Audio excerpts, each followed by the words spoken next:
Hello, thank you for coming to my virtual presentation on trophy paddlefish in Oklahoma.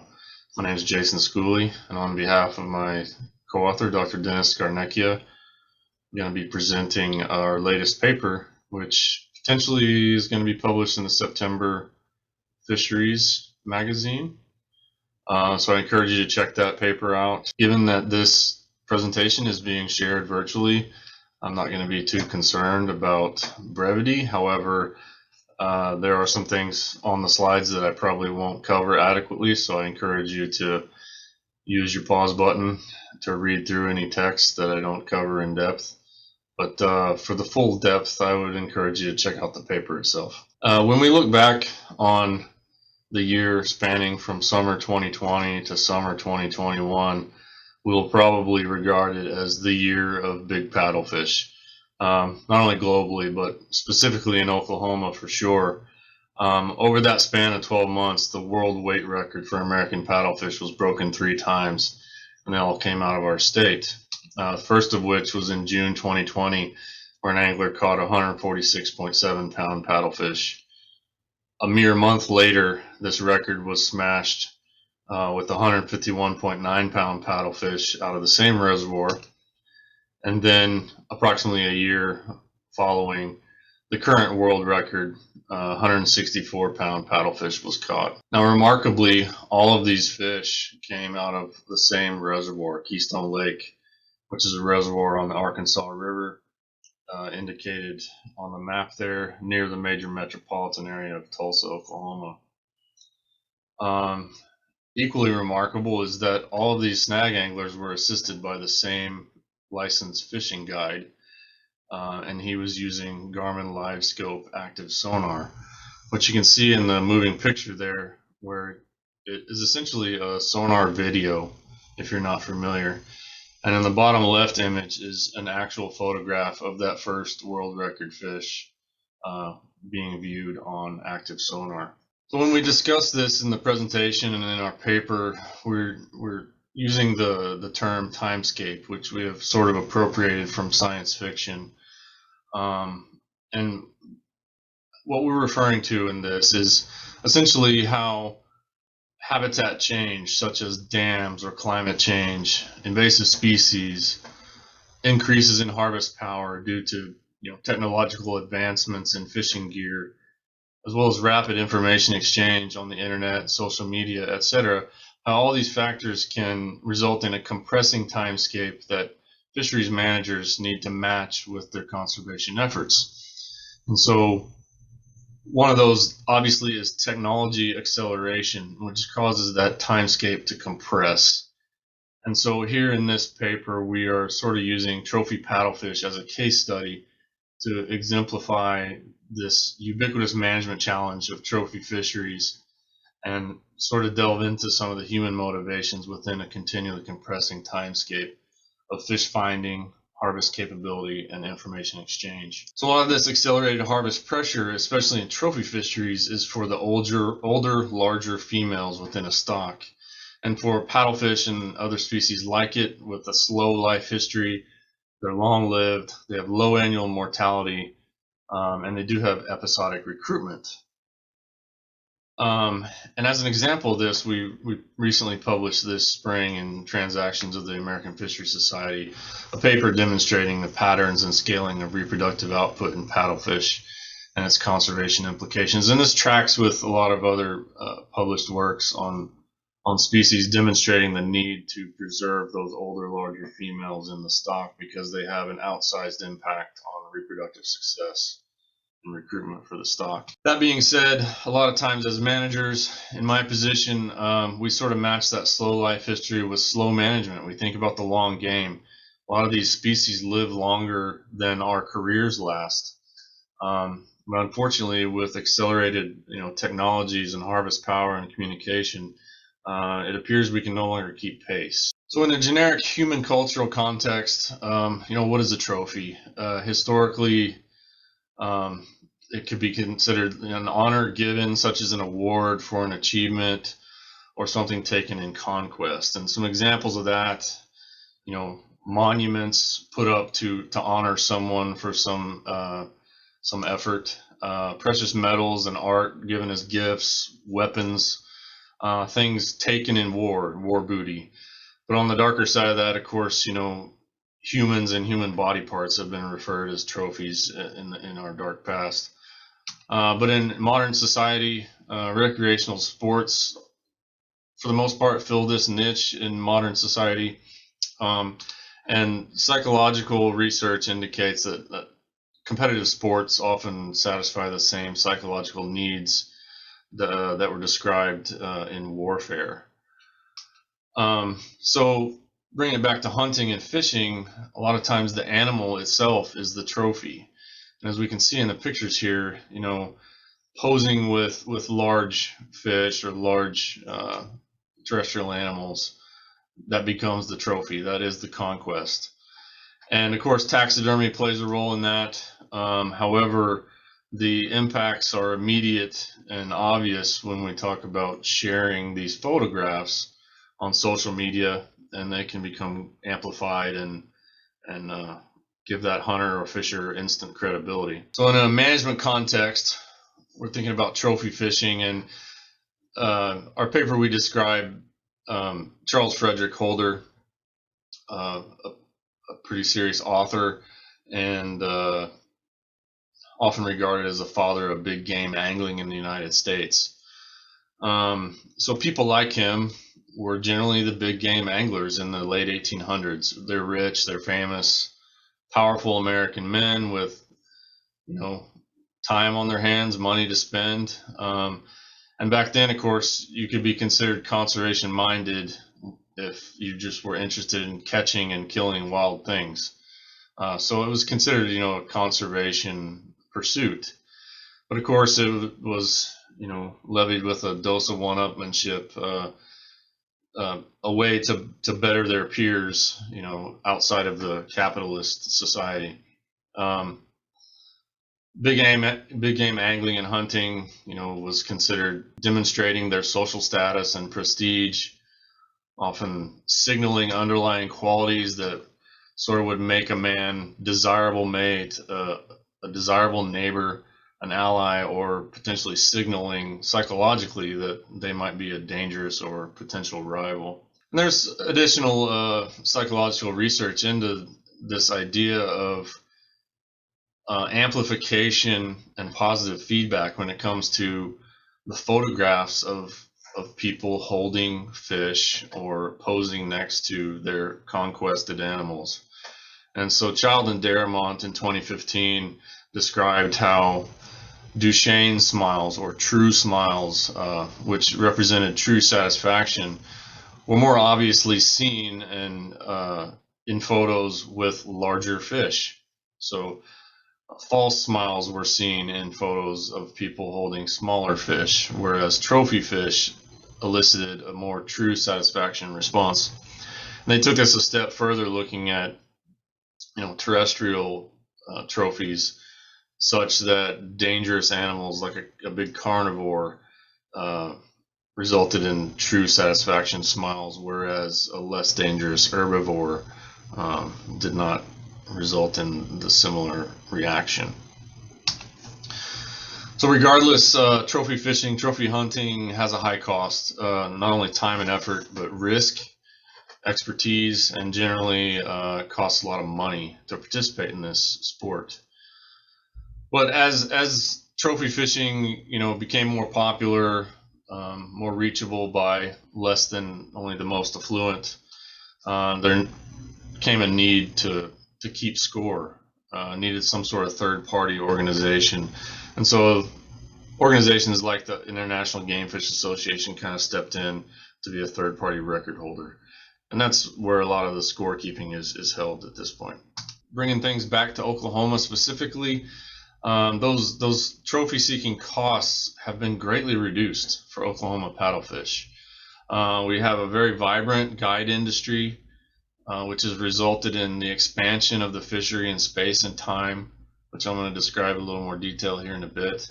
And that's lowered costs. So for someone who's interested in catching a trophy paddlefish, it simply costs a couple $100s to hire a guide, and these guides are advertising a trophy fishing experience. And of course, they're amplifying their credibility and their catches on social media, um, real-time video and photos of the giant fish they're catching. Within our state, we manage paddlefish as a big game species as of 2014. We have a daily limit of 1, an annual limit of 2, and this tracks along with what our anglers are interested in. We surveyed them in 2009, and catching a big fish was rated as very important to 70% of our permit holders. We do use catch and release as a management tool, which sort of allows our anglers to sort for bigger trophies. And in this photo in the bottom right, you can see evidence of healed scars, so from the treble hooks used to snag paddlefish. So this fish in the photo has been caught and released at least 4 times, based on my professional opinion. And when we actually look at the frequency of those scars indicating catch and release, we've examined 44,000 harvested fish, and statistically showed that the larger females were less likely to have these scars than the smaller males, indicating that there is a trophy sorting going on in our fisheries. And then, of course, management needs to sort of consider all of these motives and practices in addition to the life history of the species in how they're managing trophy fishing. We discussed the early history of the largest paddlefish in the paper, and it's really kind of an interesting story. Of course, fishing and tall tales of the American frontier, they kind of go hand in hand. Back then, a lot of these species had never been seen before. They're dramatically large, and so there wasn't a long history of catching them. So big fish always made the paper. So we discussed in the paper some interesting psychological research about lying and fibbing and plausibility and exaggeration, and we sort of demonstrate how exaggeration, at least in fishing, needs to be plausible in order to be believed. And so as a manager, we're often hearing angler exaggeration, both in the positive and the negative sense, and that can often bias our opinions on stock status. So some of these records for large fish sort of need to be verified. Well, the heaviest paddlefish listed in the literature was attributed to R.D. Vanderbeck, caught out of Lake Okoboji, Iowa in 1916. This was published in the literature by Nichols in 1916. It was later reported as a 198-pound fish. Now, ironically, the weight was not listed in Nichols' 1916. The measurements and the details of the catch were listed, but not the weight. Now, Harlan and Speaker, in their Iowa Fish and Fishing book in 1969, noted 198 pounds. And then this was sort of amplified by Gingerk in 1986, and generic terms such as the species is capable of reaching over 200 pounds was sort of accepted as fact since then. So we dug into this a little deeper and found this postcard contemporaneous with the catch there, which supposedly reflects R.D. Vanderbeck's fish in taxidermy form. Now, if we actually zoom in and look at that, the length and the date of catch and the location are all correct, but it shows the fish to weigh 185 pounds. So this sort of calls into question the validity of this original record listed as 198 pounds. Further complicating that, if we look at the Spirit Lake Beacon, which is a local newspaper, we see that on March 2nd, 1916, Vanderbeck's fish story was told. However, 7 days later, there's another headline, a still bigger fish caught in West Okoboji. This one was attributed to Ben Weiss, who speared a bigger paddlefish, and it was listed at 210 pounds. So this all goes to say that potentially the validity and the weights and measurements are unverifiable 100 years on, and there may be sort of a melding of these two fish in the history books. interestingly as well, this sort of reaching weights of 200 pounds was sort of quietly omitted from the literature um, decades later, and so we kind of consider them to be unreliable. I recently made a trek up to Lake Okoboji on the rumor that this that Vanderbeck's taxidermied fish is on display, and I found a fish at the Dickinson County Conservation Center and took measurements myself. Long story short, it's plausible that that's the fish, and it's plausible that it may have weighed close to the reported weight. We just don't have enough information at this point. However, conclusion I think stands that these Okoboji catches are not reliable records for the largest American paddlefish. So this sort of brings us into the modern era here in the late 20th and early 21st century. And so I want to sort of present to you a couple of recent records and demonstrate how this goes down. In 1973, Larry Brandstetter caught 142.5 pound paddlefish, which was considered the world weight record at the time, from Fort Peck, Montana. That record held for 31 years until Clinton Bouldridge of Kansas in 2004 caught a 144-pound paddlefish. Now, both of these fish the weight was certified by the state Fish and Wildlife Agency. Now, we basically cut that time span in half to get us up to 2020 when James Lucart caught his 146.7-pound fish in Oklahoma. And then, of course, a month later, Corey Waters catches this 151.9. So we have severely compressed the time frame here between record fish. 1 year later, Grant Rader catches his current world record 164-pound fish. So we're kind of going with the assumption now that states in which hook and line snagging for paddlefish is legal sort of serve as the sanctioning body or de facto sanctioning body for these world record fish. So who has the biggest state record? In 1973, Montana had the largest state record. In 2004, Kansas had the largest state record, and now in Oklahoma, of course, we have the largest state record at 164 pounds. Now, again, it's remarkable that all of these fish were caught in the same reservoir in Oklahoma over the span of a year, with many other near record trophies caught. But it's also interesting to note that in this photograph circled, you can see there's a pigment spot on the fish. Well, there was an unofficial record, not certified fish caught in February 2020 and released alive by Justin Hamlin. That was weighed on the boat as 157 pounds. Well, we're pretty confident this is the same fish that was caught a year and a half apart. Unfortunately, in June 2021, the fish did succumb to the stress of being caught, and we aged it at an estimated 29 years old.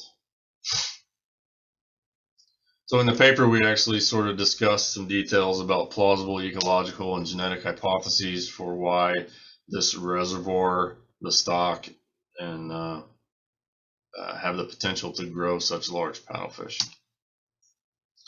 But if we look at responsive management in a compressing timescape, it's really demonstrative to consider these changes in how snagging has evolved in Oklahoma. So in the pre-1990s, snagging simply consisted of casting from the banks of the swollen rivers, and it was all about the timing. It was very limited spatially because you had to be on the river where the fish were kind of choking together, trying to migrate upstream. Now, during the period 1990 to approximately 2007, trolling with a boat and snagging from boats using sonar was common, actively pursuing staging aggregation. So this allowed the expansion in space and time. They didn't have to wait until the fish were in the river, but for the most part, it was still occurring during spring or late winter. However, in 2008 to 2020, the primary method sort of shifted to trolling with downriggers and advanced sonar. This is when a lot of our HDS and side scan, consumer grade side scan sonar sort of came into being. So they're targeting fish in reservoirs, deeper waters, further expansion into winter, larger spatial area. But the big kicker, like I described, was in 2020, where people started using Garmin, LiveScope, Panoptics, and other active sonar technologies of different makes and model. This allowed the active targeting and pursuit of individual fish. They could actually see a fish swimming on their display and make a decision whether or not they wanted to target that fish. Was it big enough? So the high grading sort of is occurring before they even put a hook in the water. But one of the larger impacts of this was that it created a summer fishery. It expanded paddlefish snagging to 365 days a year. So why go out when it's winter when you could go out when it's a beautiful sunny day? And our harvest data actually bore this out. So from 2015 to 2019, warm summer months only accounted for 11.7% of harvest, whereas this nearly tripled in 2020. So it's really important to note that all of this evolution of snagging in Oklahoma occurred within the typical lifespan of an Oklahoma paddlefish. So that's pretty crazy to think about. So these rapid changes in harvest power sort of challenge our management of slow lane fishes. We can't really get away with slow management at this point. So we use the example, of course, of trophy paddlefish, but it extends to, a lot of these native non-game species, which are also long-lived, that are being targeted by the expanding sport of bow fishing. And of course, management sustainability requires maintaining an abundance, size structure, and age structure. We need to maintain these large, older fish in order to avoid life history truncation. Catch and release fisheries, it's a valuable tool in these harvest management of these trophy stocks. However, they have their own suite of challenges. For example, summer paddlefish angling with warmer water temperatures. We have concerns now, or elevated concerns about delayed mortality, safe fish handling, fish getting injured, etc. All those compounding stresses of being snagged in the summer. The big question we always receive: are you going to try to regulate sonar equipment? On my personal opinion, I don't think that's tenable. It's a very difficult thing to try to do, and that may be considered in certain circumstances. However, it requires a lot of patience and caution. We got to maintain long-term stock assessment databases. We need age information on these fish, long-term information about recruitment, and how the fish are, maintaining their populations in the wild. But one of the key tools as managers that we need to be working on is developing responsive and resilient regulatory frameworks. It takes a lot of bureaucratic red tape to change a regulation. And if the fishery is transforming in a matter of a single calendar year, how long would it take us to respond to that?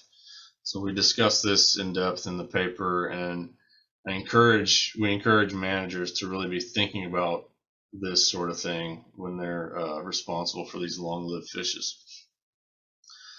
But just to sort of put a pin in it, each year it becomes increasingly unlikely that our traditional, rigid, multi-year regulation cycles of state fisheries agencies to change a regulation that simply doesn't have the flexibility to meet the demands of a successful management of paddlefish, for example, or other long-lived species.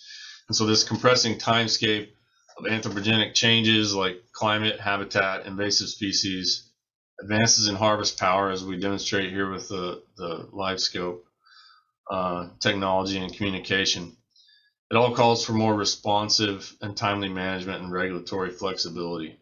So a forward-looking management agency needs to be considering, designing, and implementing those changes where needed as part of their responsibility to sustainable fisheries. Thank you.